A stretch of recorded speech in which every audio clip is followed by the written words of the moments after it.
Rich, how are you, buddy? What's up, Mr. Bobby Bones? How are you? I'm pretty good. I actually did a full report about you as a boss here with your crew. They really layered in the good, the bad, and I'm going to have you listen to it so you can improve your job performance when you get back. Okay. Wait, do you want to tell him? Do you want to tell him the part where you compared him to a 7th grade girl? Well, no, what I said was, I said, Rich, when you called me, I felt like a 7th grade boy, and my 7th grade, the girl that I had fantasized over my whole life was calling, and I didn't know what to do, and I was all nervous. And so, yes, that is how. Chris, you got to give context, buddy. You can't just throw it out there like that. No, of course. I had to make Rich think. No, Bobby, you're learning what I deal with every day. Context with Chris doesn't really matter, and it matters even less to TJ, who blew the ending of Cocaine Bear for the audience about a week ago. How? Bobby, I did no such thing. I asked a question that was based on a joke that Rich didn't understand because he wasn't part of the culture. I understood it. It's okay. You can blame it however you wish. You're learning. Context really doesn't matter. I'm just glad accuracy sometimes does. Rich is in Indy. So. Right now. That is accurate, yes. Yes, I'm trying to get us back on with facts. Attaboy. Thank you. Attaboy, back on the rails. Professional broadcaster. I'm calling in from Lower Suite 40A. Oh, nice. Scoring at home inside Lucas Oil Stadium, which is what's the NFL Network commandeers for the booth. And I am here. I'm going on the air in about 58 minutes' time. I'm suited. I am booted. Woo. And I'm going to start tricking them in about 58 minutes. Are you Pat Beverly? Well, yes. Pat tricked him. Let's talk about just a vibe there now, because obviously with everything that's happened with Jalen Carter, we've been talking about it here on the show a little bit too. Just give me a vibe check of what's happening at the Combine now. Well, he's back. Apparently, he's here. He returned to Indianapolis either this morning or last night after he was booked in Athens. And so now he's back here, and no doubt talking to teams to say to them that he plans on being fully cleared and exonerated of what he's been charged with. And if he does not, then clearly his draft position is going to be the least thing that he really needs to be worried about. And if he does, then I imagine he'll be a top 5 pick in the draft. If not, he's the guy who's atop Daniel Jeremiah's draft board going into this combine. So that's something we're going to be talking about when we come on the air, and then obviously throughout the night as the position group that Carter would have been performing in is taking the field.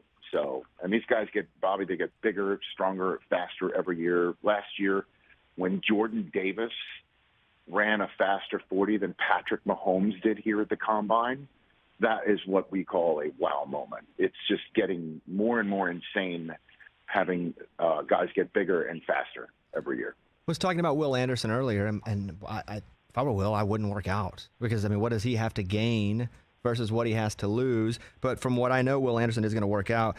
Will Anderson is received by a lot of the guys as what? Why would he work out, Rich? Well, let's just say, Bobby, just as a for instance here, let's just say you're doing a major event, you're hosting it, and you have to get out of your chair, and I fill in for you.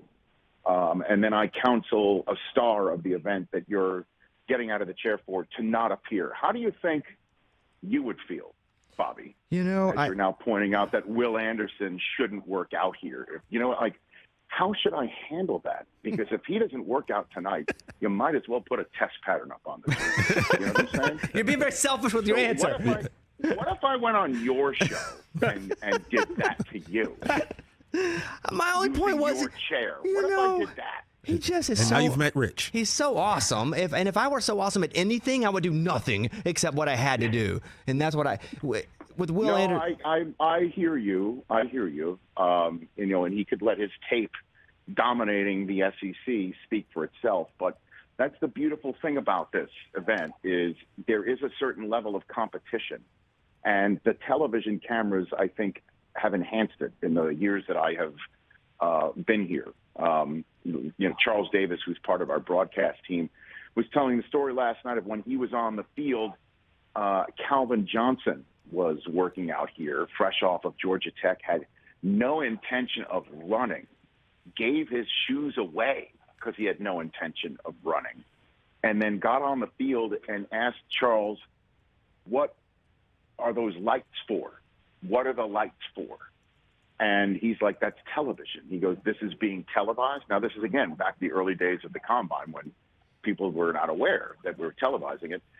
And he goes, yeah. And he goes, well, if it's on TV, I'm going to go run it. And he went and he tracked down his shoes and ran it in a 4-3 manner and just dominated. And so I think that's part of it, you know. And one day, part of what we're trying to do, I think, is get these 40-yard dashes run in tandem. So guys are actually racing against each other. But the scouts don't like that because they think somebody might get hurt. It's really not, in their mind, a competition, but it is. I mean, everybody here wants to have the best workout. They want to be talked about. They want to have their moment in the spotlight. And I think that's part of what Will Anderson's doing. And I'm thankful he's doing it, despite people using a platform to advocate. It was a question. It wasn't an avocation. No, I think, hold on a second, Bobby. I think if you want to run it back. That's true. He got me. Said, if I were him, I wouldn't do it. Yeah, that's true. He got me. He said. I tried to gaslight him. And these things are damaging. They're damaging the broadcast and then essentially to my livelihood, if you really want to just drill down. Yeah, and I do. I do. So I felt the need to just point that out, you know. Would people tune in more, speaking of your livelihood and your show, would they tune in more if you set an appointment to watch Bryce Young throw or Bryce Young weigh in and be measured his height? Well, Bryce Young is doing what you advocated for his teammate. He's not working out. He will not spin it here on Saturday. But I'm saying, what would they tune in more to watch? Him throw or be weighed and measured? Weighed. Yeah. Weighed. But and that used to be public. That used to have cameras on. That's when there was Tom Brady in his underwear photographs. But the commissioner, when he first took the reins, came to the Combine and saw, prospects in their underwear getting photographed. He was just like, yeah, we're not doing that anymore. So it's done behind the scenes. But everyone is concerned about, his measurables. That is it. Because you know what you got about what beats inside and you see what's on film and on tape. But is he really 100-something pounds soaking wet? And I think, and I don't know what to make of that stuff. I mean, I saw video that the NFL posted on its Instagram page today of Joe Burrow talking about his allegedly small hands when he was here at the Combine and how insanely laughable that now is, right? Like, I don't think a single second have we mentioned his hand size other than the fact that we know what it is because he sticks up his ring finger so much. So, it's kind of absurd, but that's the minutia of the event. And so I would answer Young's weigh-in for sure. Kenny Pickett, that was a storyline last year with his hands. I mean, I thought it was. You ever see that? They hold up those tiny hands. They have like those little rubber tiny hands. And that's what I thought his hands looked like by hearing everybody talk about him so much. It's like, Kenny Pickett, can he even hold a football? I know. Yeah, he can, right? Yes, he can do it well. I thought he did pretty well this year, as a matter of fact, even though I just went higher register. I do believe he did. I thought he did pretty well. But, and that's the conversation we'll see on Saturday. That's the quarterbacks. They're getting out over the weekend. So tonight's defensive linemen and linebackers, and tomorrow's the secondary. Heavy in comparisons always when we're talking about people performing at the Combine or being drafted. And I've heard not only Anthony Richardson, but Will Levis. How many people are they going to compare to Josh Allen just because they lower their head occasionally when they run the ball? That's anybody who is big and tall and strong from a smaller school maybe that didn't, got overlooked. That's the Josh Allen comp. That's what you're going to get. And I think that's Levis. They're going to get that treatment. And, the conversation I'm hearing because, my ears, the amount of rumors I have heard now in the 24 hours since I hung up from you guys yesterday. Oh, my goodness gracious. Rich, our Twitter account would be blowing up right now. I know that. Bobby, he wanted me to create a burner account. What is it called? What? Overheard Combine? At Combine Overheard. Oh, that'd be awesome. And then Rich was just gonna text me all the things he's hearing, and then I was just gonna post them and retweet with, "Oh man, look at this!" Like no one would know that we were affiliated. But I don't understand why would you want to do that? Like, what is the just that it's a burner account? Like, what enjoyment would you actually get? You know something other people don't, and you're getting to share. I mean, that's fun. I guess. Yeah. I don't know. Do you know? I think it's just more trouble than it's worth. But the word is the Raiders are going to go young, and they're going to want a quarterback in this year's draft, and that's what they're going to do. And if they can start him, they'll play him. At least that's the thing I'm hearing right now. Who knows? I mean, there's 50-plus days to go. So Levis in the silver and black, a lot of people are pegging him right there.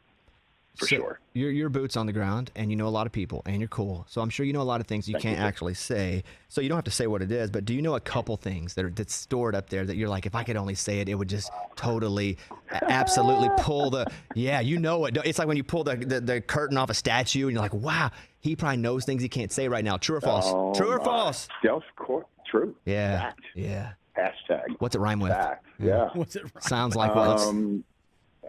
Crady. Mm-hmm. Oh. Mm-hmm. You know, you're in stuff. Because put it all together. We'll put it all together. But on Monday, I already told Chris on Monday I might do a top 5 craziest rumors I've heard at the Combine. Might do that. But some of them he knows are true. That's the thing. We'll see. Yeah. I don't know who knows if it's true. Nobody knows. Well, Combine Overheard just said a lot of good stuff. I just saw it. Yep. Combine Overheard. Mm-hmm. Rich, I saw you on Good Morning Football this morning, so I'm not sure if you saw any of these tweets because you were doing some TV hits. But did you see what Rashad Bateman? Did you see what Rashad Bateman tweeted about what Eric DeCosta said yesterday? No. Eric DeCosta was asked about the troubles that the Ravens have had drafting wide receivers. And he said, if I had the answer, that mean we would have better receivers. So we're going to keep swinging. Rashad Bateman quote tweeted it. How about you play to your players' strength and stop pointing the finger at us at number 8? So give me that one more time. The tweet said what? Rashad Bateman, said, how about you play to your players' strength and stop pointing the finger at us at number 8? Blame the one who let you do this. We take the heat 24/7. Well, I got a new offensive coordinator, right? I mean, so I guess we'll find out, won't we? Hey, man. It seems like there's stuff going on in Baltimore, man. Dude, I just wish that sort of, chesty comment was on the field when I was calling Ravens-Browns, staring at the scoreboard, not moving for an hour and a half, while the rest of the country was still buzzing about the Vikings coming back on the Colts and getting ready for a snow game in Buffalo. Kurt and I were watching paint dry on top of that field. So how about that? He's deleted the tweet, apologized, but still, he said it. Yeah, he said it, though. Look, but I don't blame him for saying that sort of thing, like that. What's going on there. You hear all the time. I mean, Steve Smith keeps saying all the time that receivers don't like going to Baltimore, and they run it a lot, but we'll see what the new coordinator does. And obviously what happens with Lamar, my spidey sense has been going off on that for weeks. And so, obviously what happens with him is a major story that's going on here. As the Tuesday after the Combine, the Ravens are going to have to make a decision on how to tag him or not. So that'll be something to keep an eye on. Rich Eisen from the Combine right now. So what is happening today specifically where we will have a little more clarity on who we like and who we don't like and who we think is overrated? Well, I don't know if the overrated is going to be apparent today. It's just usually the Combine. It's just like I said, the defensive line group gets bigger, stronger, faster every year. So there's 3 groups of guys, and it's done alphabetically in defensive line. And so Will Anderson, with an A, will be first up right at 3 o'clock Eastern time, pretty much running a 40-yard dash. He might be the first one. As a matter of fact, let me look right here. No, there's some other guys who are running before him, but he may be one of the first ones up, and then he's in the third group. He's technically a linebacker. God bless it. That's where they put the edge rushers who can drop into coverage sometimes. So he's in group 3 later on tonight, and then there's another kid in the defensive line group named Tyree Wilson from Texas Tech. And he's the guy that Daniel Jeremiah has kind of pegged as this year's Trevon Walker out of Georgia, as somebody, as we're talking about Carter and Anderson, that he's the one that can wind up shooting up draft boards, and he might be the first defensive player taken when it's all said and done, which is kind of what Daniel said about Walker at the Combine last year, and people thought he was out of his mind, and sure enough, the Jaguars took him first. So that's a kid to watch tonight. You got some other, obviously terrific players at these important front seven positions tonight. And then tomorrow the corners run, and then the defense rusts, and the offense gets out there. I want to ask one final question about Bryce Young. Let's go back to him, and people love to do the comparisons to other players. First of all, who in the world would they compare him to? You can't even compare him to Lamar because Lamar's a lot taller than he is. And then secondly, would there be a team that sees he is not as tall, let's say he's 5'10 or 5'11, and he's actually 180, and go, you know what, maybe we're not going to draft him because he's 2 inches shorter and 15 pounds lighter? I don't know if anybody's going to have that problem because Kyler Murray's kind of put the kibosh on saying somebody who's not a big 6'2", 6'1", even 6 foot guy, anybody less than 6 feet is a liability. I mean, he's shown some athletic ability. Obviously, they're still waiting on his first playoff win, but he's somebody who I think has busted up a lot of people's myth that you have to be at least 6 feet to succeed at the quarterback spot in the NFL. But the guy that you're hearing most him compared to, unfortunately for him, is Mahomes. Because when he's compared to Mahomes, he's compared to Mahomes as a smaller version. Like, it always reminds you, yeah, he does have a height question mark, and he does have a weight question mark. I think Daniel Jeremiah referred to him on our show as a shrinky-dink version of Mahomes. If you put Mahomes in the toaster, it would come out as Bryce Young. That's what funny. he said. So that's the comparison you're hearing a lot about for him. All right, Rich at the Combine, NFL Network. You guys, I'll be watching it. I love it. I can't get enough of watching people run. Thanks, pal. I mean, that's it. Rich, talk to you tomorrow. I appreciate you doing today. Catch the Rich Eisen Show every single day on the Roku channel, 12 to 3 Eastern, for free.